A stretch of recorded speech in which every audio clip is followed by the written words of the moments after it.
Go.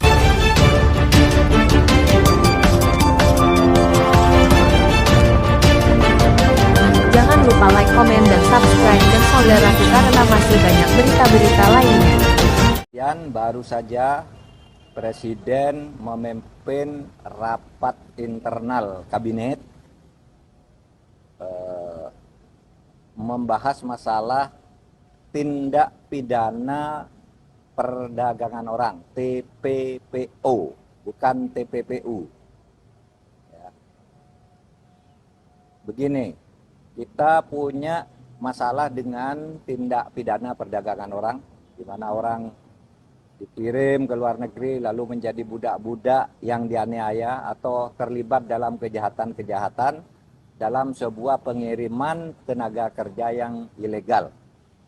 Dan tadi Pak Benny Ramdhani itu melapor kepada Presiden, pada 1 tahun saja mayat yang pulang karena TPPU itu mencapai 1.900 orang lebih.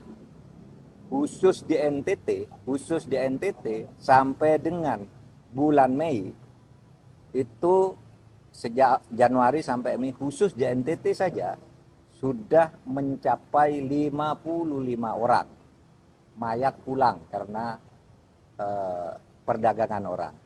Oleh sebab itu Presiden tadi menyatakan melakukan restrukturisasi Satgas,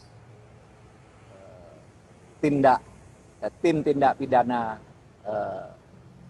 perdagangan orang, kemudian memerintahkan ada langkah-langkah cepat di dalam sebulan ini untuk menunjukkan kepada publik bahwa negara,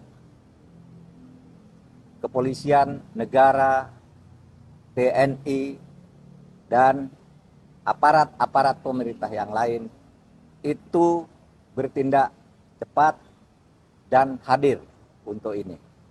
Saudara, saya kemarin memimpin sidang KTT ASEAN Pilar Polkap.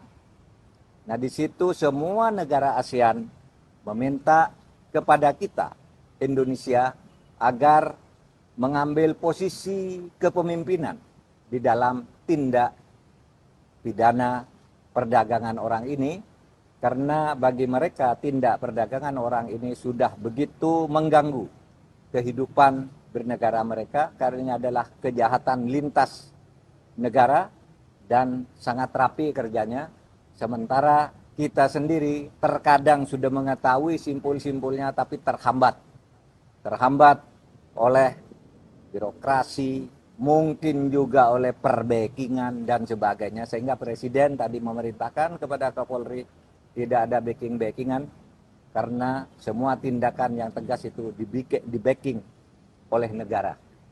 Tidak ada backing-backingan bagi penjahat. Backing bagi kebenaran adalah negara, backing bagi penegakan hukum adalah negara. Itu dari saya. Mungkin saudara akan kaget mendengar situasi perdagangan orang berdasar data yang dimiliki dan telah dilakukan oleh BP2MI, ya, Badan Perlindungan